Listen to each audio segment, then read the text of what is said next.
વિડીયોમાં આપનું સ્વાગત છે। ગીર ગંગા પરિવાર ટ્રસ્ટ દ્વારા ચેક ડેમનું નિર્માણ કરવામાં આવે છે, બોરવેલ રિચાર્જ કરવામાં આવે છે, કુવા રિચાર્જ કરવામાં આવે છે અને આગામી સમયમાં આપણે 15, 16, 17 ડિસેમ્બરના રોજ જલકથાનું સુંદર મજાનું આયોજન કરવામાં આવ્યું છે। તે વિશે વાત કરવા માટે આપણા સ્ટુડિયોમાં ઉપસ્થિત છે મનુભાઈ સેજા। નમસ્કાર। નમસ્કાર। સૌ પ્રથમ અમારા દર્શક મિત્રોને આપ એ જણાવો કે ગીર ગંગા પરિવાર ટ્રસ્ટ સાથે આપ ક્યારથી જોડાણા? હું ગીર ગંગા ટ્રસ્ટ હારે બધા મિત્રોને નમસ્કાર।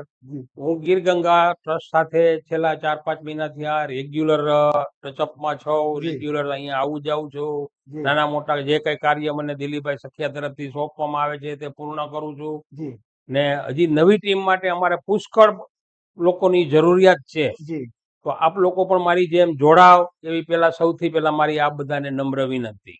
જી। અને ગીર ગંગા પરિવાર ટ્રસ્ટ અત્યાર સુધીમાં કેટલા ચેક ડેમ રિપેર કરી ચૂક્યું છે?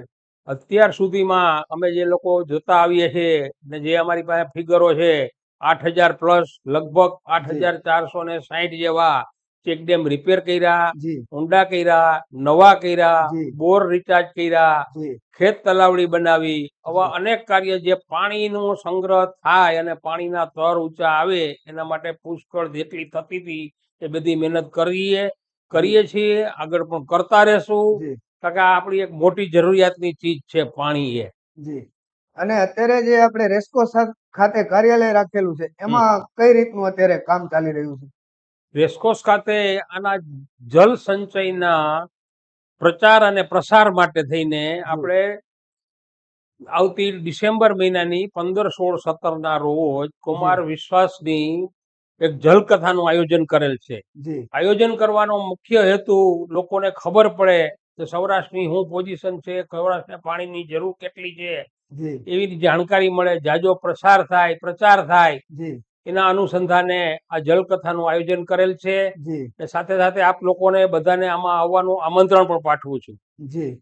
અને આપે અમારા દર્શક મિત્રોને એ જણાવ્યું કે 4-5 મહિનાથી એટલે ગીર ગંગા પરિવાર ટ્રસ્ટ કઈ રીતે કામ કરી રહ્યું છે અત્યારે?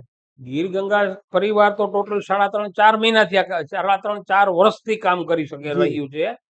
હું અત્યારે હમણાં નવો જોઈન્ટ થયો છું, 5 મહિના થયા, 6 મહિના થયા ને અત્યારે જે કઈ કાર્ય કરે છે એ પુષ્કળ સરસ રીતે સારું કાર્ય કરે છે, કારણ કે આ જરૂરિયાતની વસ્તુ છે, કારણ કે પાણી એક એવી ચીજ છે જેનું પ્રોડક્શન તો થઈ શકતું નથી।